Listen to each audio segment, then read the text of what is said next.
जुर्म है इतना के किसान है हम लोग, सरहद पे जमा है जो लहू देगा गवाही, लहू देगा गवाही। सरहद पे जमा है जो लहू देगा गवाही।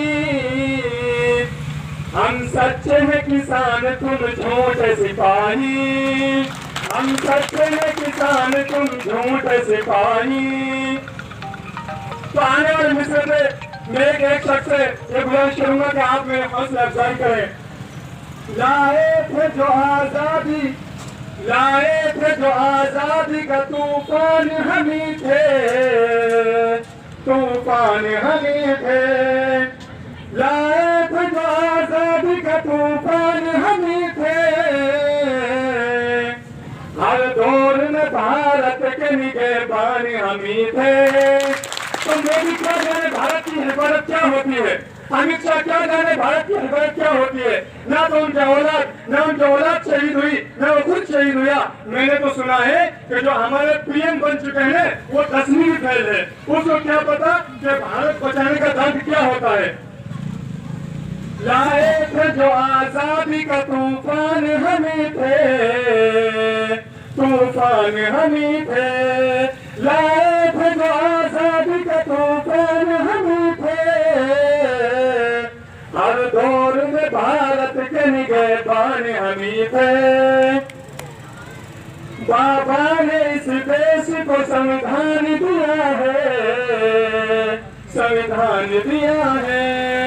बाबा अम्बेडकर साहब ने जो संविधान इस देश को लिखा है कि इस देश के अंदर सन 47 नहीं बल्कि उससे पहले हिंदू मुस्लिम सिख ईसाई जो भी जात है सब एक बनकर रहती है, सब मिलकर रहते हैं।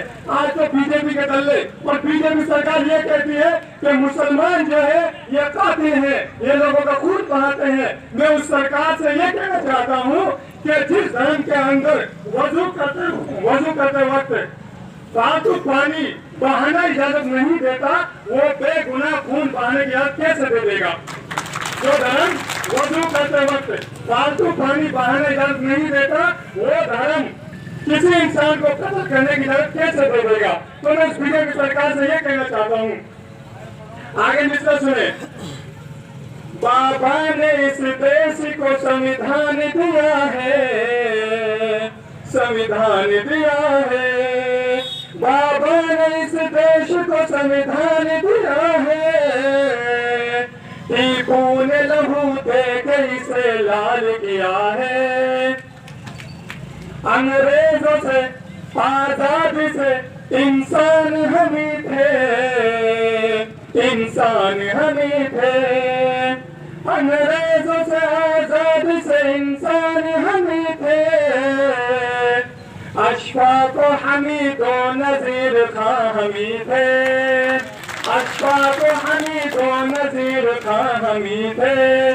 तो दोस्तों हम सभी ने मिलकर ये देश आजाद किया है और इसी देश के अंदर हम पैदा हुए हैं और इसी देश के अंदर हम मरने का जज्बा रखते हैं। आप सबको पता है कि जब अल्लाह के नबी सल्लल्लाहु अलैहि वसल्लम को मक्का से बाहर निकाला गया तो आप चलते चलते जब थोड़ी दूर मक्का से पहुंच गए थे तो आपने एक नजर मक्का को देखा और कहा कि मक्का मैं तुझसे कभी नहीं निकलता, मुझे यहाँ से निकाला गया है। तो हम अपने देश से कैसे निकल जाएंगे। हम इस देश की मिट्टी से पैदा हुए हैं और इस देश के अंदर मरने का भी जज्बा रखते हैं। जो धर्म इस देश की मिट्टी से तयम्मुम करने की इजाजत देता है, मिट्टी से वजू कर नमाज पढ़ने की इजाजत देता है, तो उस देश से हम कैसे निकल जाए। हम तो यही मर जाएंगे, यही मिट जाएंगे, लेकिन अपने देश को आजाद बनाकर रहेंगे और सेकुलर बनाकर रहेंगे। हर किसी के दिल पे एक दास्तां लिख जाऊंगा, हर किसी के दिल पे एक दास्तां लिख जाऊंगा। जाते जाते मैं जमीन को आसमान लिख जाऊंगा। अगर किसी ने देखा आंख भर के मेरे हिंद को, सरहद पर खून से हिंदुस्तान लिख जाऊंगा, सरहद पे खून से हिंदुस्तान लिख जाऊंगा। तारीख में हम चांद सितारे ही मिलेंगे, सितारे ही मिलेंगे। तारीख में हम चांद सितारे ही मिलेंगे। पत्तों पे सभी नाम हमारे ही मिलेंगे, पत्तों पे सभी नाम हमारे ही मिलेंगे। इस देश में बरसों से परेशान है हम लोग, परेशान है हम लोग। बस जुल्म है इतना के किसान है हम लोग। मैं उन बीजेपी के दलों को और बीजेपी के नेताओं को बताना चाहता हूँ कि तुम बार बार जो हमारे देश के अंदर हिंदू मुस्लिम करते हो, उस हिंदू मुस्लिम होने का मैं इस मिसरे के साथ जवाब देना चाहता हूँ। तुम बाबरी मस्जिद को गिराने में लगे थे, गिराने में लगे थे। तुम बाबरी मस्जिद को गिराने में लगे थे, तुम बाबरी मस्जिद को गिराने में लगे थे। हम अमन के मंदिर को बचाने में लगे थे। जब वो लोग मस्जिद को गिरा रहे थे उस वक्त भी हमने अपने आप को खामोश रखा, अपने आप को दबाए रखा, क्योंकि हम तो एक अमन का मंदिर बचा रहे थे, हम तो आपस में अमन बना रहे थे।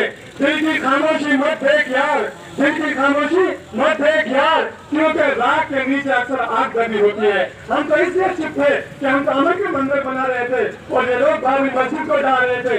ये समझने लगे कि लोग कमजोर है। आज पता चल जाएगा बीजेपी सरकार को कि इन लोगों के अंदर कितना जज्बा है, इस मेवात के अंदर कितना टैलेंट है। अगर मेवात के अंदर जज्बा ना होता, मेवात के किसानों के अंदर मन बिकने का जज्बा ना होता, तो आपने देखा होगा 26 जनवरी को शायद हर बॉर्डर को इजाजत मिल गई थी, लेकिन अभी इस बॉर्डर को इजाजत नहीं मिली थी, आगे जाने की इजाजत नहीं मिली थी, हर किसी को मिल गई थी। तो इसलिए ये जो है किसान, यहाँ के किसान मेवात के जो है वो मन मिटने का जज्बा रखते हैं। हम सर पे कफन बांध के तैयार मिलेंगे, तैयार मिलेंगे। हम सर पे कफन बांध के तैयार मिलेंगे। मरते रहे बरसों से मगर अब न मरेंगे। अब तो देश के लिए शहीद होना है। आप बरसों से मर रहे हैं, कोई एक्सीडेंट की मौत मर रहा है, कोई अचानक से बीमारी मर रहा है, लेकिन अब हमारे अंदर वो जज्बा आ गया है कि हम अपने देश के लिए मरेंगे मिटेंगे, चाहे कुछ भी कर ले सरकार। हम सरकार को यकीनन घुटने टिपा कर ही रहेंगे।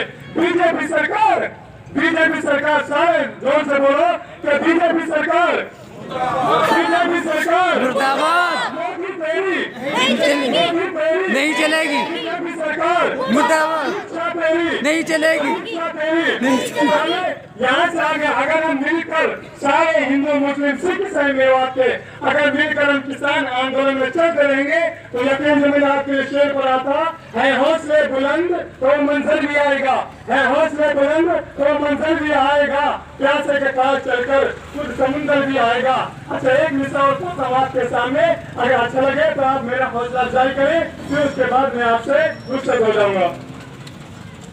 बस यही बात हवाओं को बताए रखना, बस यही बात हवाओं को बताए रखना, रोशनी होगी चिरागों को जलाए रखना, यानी अपने किसान आंदोलन को जारी रखना। कहीं खच्चर देश न जाना, कहीं मायूसी आ जाए हमारे ऊपर, क्योंकि हमारे धर्म के अंदर, हमारे इस्लाम के अंदर मायूसी जाना नहीं है। मायूसी तो वैसे भी गुनाह करार दिए, तो मायूसी मत लेना, हौसले रखना और आगे चलते रहना। अगर हमारी जरूरत सुप्रीम कोर्ट और दिल्ली और बीजेपी के दलों के तक भी जरूरत पड़ेगी तो इंशाल्लाह हम सर पे कफन बांध कर दिल्ली तक भी जाने की जरूरत रखते हैं। बस ये बात हवाओं को बताए रखना, रोशनी होगी चिरागों को जलाए रखना। लहू देकर जिसकी हिफाजत की है शहीदों ने, लहू देकर जिसकी हिफाजत की है शहीदों ने, इस तिरंगों को सजाए खेल में बसा के रखना। तो अस्सलाम वालेकुम व रहमतुल्लाहि व बरकातहू।